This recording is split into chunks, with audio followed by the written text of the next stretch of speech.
a call for Biafra. It's a call for Biafra. That move for Biafra is move for Biafra. You know, it's a call for Biafra. A call for Biafra is a call for Biafra.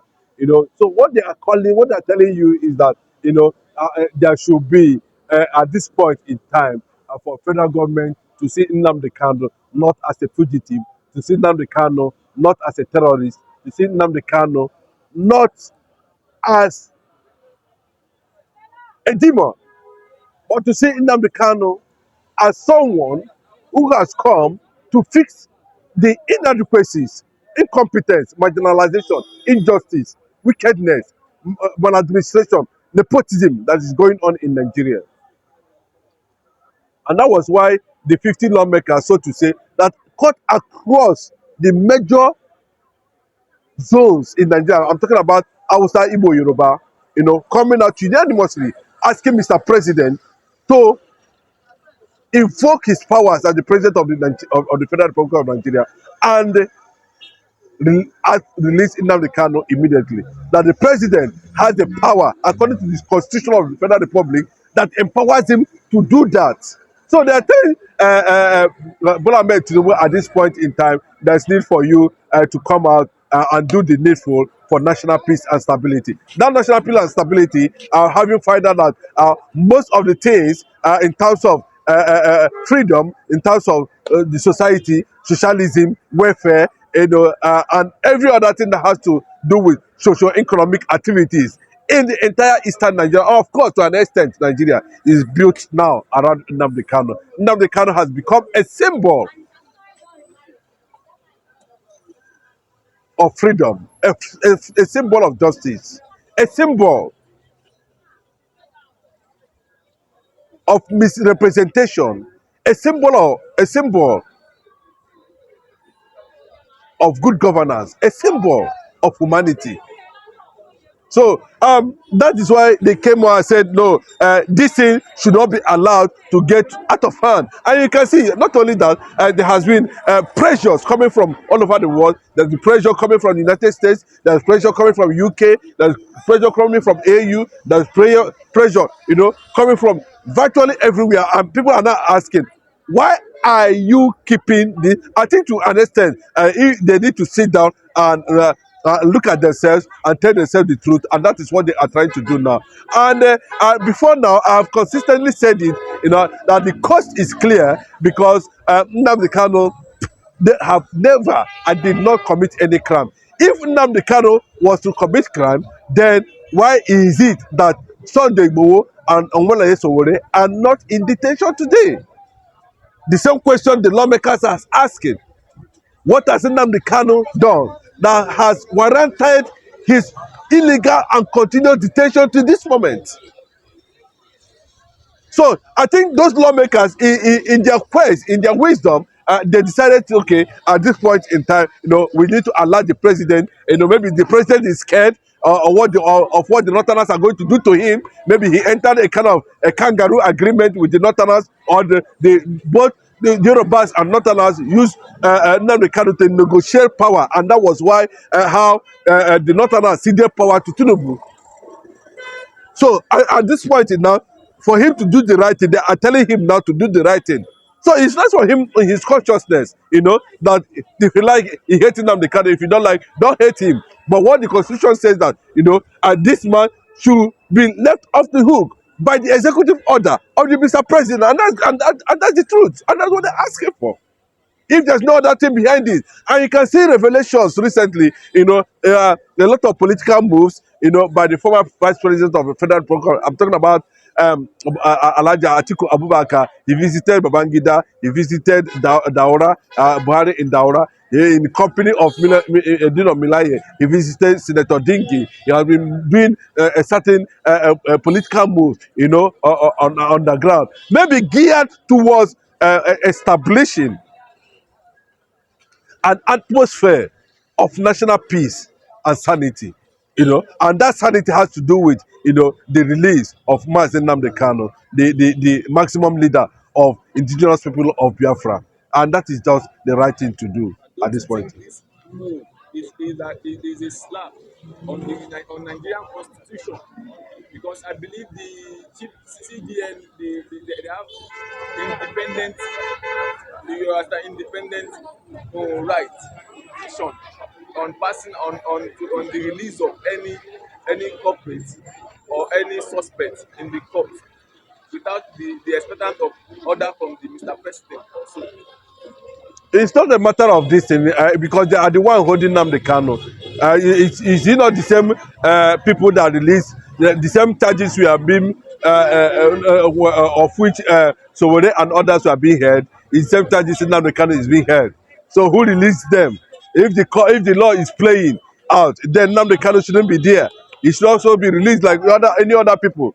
You know, we saw people that led a revolution against their mother nations. They were released. Then why is it that Nnamdi Kanu is singled out? You can see that question you are asking. I think to an extent is not too important in what we are saying now, because what is important is there are laws that are guarantee self-determination. There are laws that guarantee freedom of speech. There are laws that guarantee self-determination, a movement. So people gathering together to achieve a certain interest. It allows that's what democracy is all about.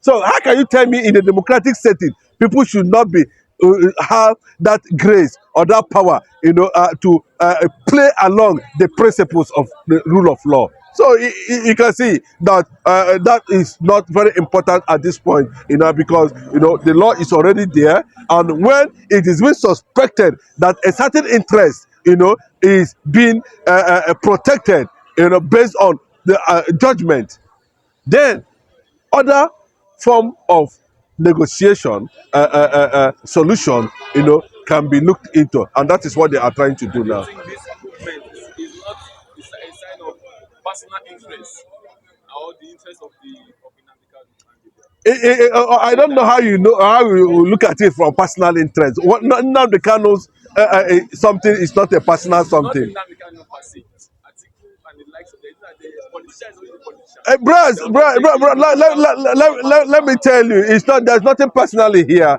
The law is not personal. I mean interest of Everything that has to the do, movement. everything that has to do, everything that has to do with the law is constitutional. You understand? If you are talking about personal, the president can decide not to release Nnamdi Kanu because he has the personal powers to do that, or his conscience said no. But it's what the law has provided is what you leverage on. So if there's any political move that is going on, that is not the law. It is the law that takes its course in terms of having someone released, or a kind of negotiation, or kind of sending somebody to prison. It is the law. Every other movement that is played around, should not be seen as the law. But in this context of Nnamdi Kanu, we are talking about what the law says and not what people see moves connecting it to political interpretation of what Nnamdi Kanu is going through. Keeping Nnamdi Kanu on detention before the 2023 election. Does his release or not his release has any significant effect on the election? We're not talking about election. We're talking. You said mention probably the Yorubas and the Hausa Yes, let me give you an insight. It was under Buhari's administration that Nnamdi Kanu, was kidnapped. And you look at what Femi Adesina did at that particular time. There was a secret meeting that conducted, and the plan was to eliminate Nnamdi Kanu. Femi Adesina was part of that meeting. Malami was also part of the meeting. The former president of Buhari was part of that meeting. So, on the process of stopping certain things that people felt that has become a threat to southern Nigeria, especially Igbos are always the targets of conquest. The killings that's happening in the entire northern part of the country. What do you call it? You think it's a joke, or you think they're just playing around, or you don't have the foresight to see that what is coming is an agenda. They are advancing an agenda. And the only obstacle, the Fulanis, represented by Buhari as at that time, is Nnamdi Kanu.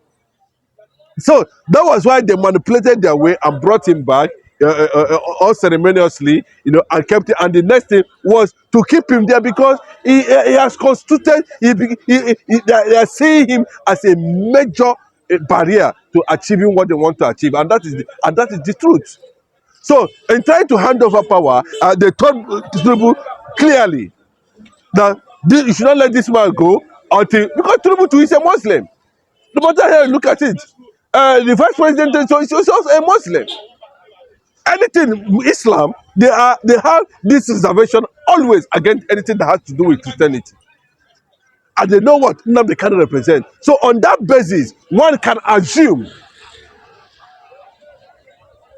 that there was an understanding based on that. And that was why when Tinubu came into power, he quickly released Igboho, released on the Sunday, Omole Sowore. Then why keeping Nnamdi Kanu? It's quite suspicious. And the people are beginning to rise and begin to ask questions.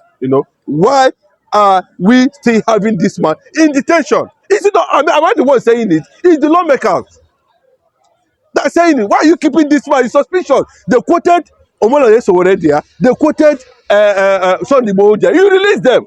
Why are you keeping this man? Yeah, if we are asking some questions, you should be able to understand that it's not about politics. Nnamdi is not playing politics. But I'm telling you that it can be a factor because they knew that if Obi gets to in that position of authority 2023, the first thing he will do is to release Nnamdi Kanu, invoking executive powers. The first thing you thought he might do is to release Bros, not only thing, because what is his crime? You, as I'm talking to you now, you want at one point or the other, you left your father's house. If your father stop you from leaving his house to get married to settle your own, would you fight back? Is there any crime in that? So at the end of the day, if the movement by releasing him was not being acknowledged by Mr. President, what do you think? Aluta continua. What do you think will happen Aluta continua. by those the lawmakers? I said aluta continua. Continuity, consistency is the secret of freedom. The Biafrans will continue. The agitation will continue. Nnamdi Kanu will continue in his elements.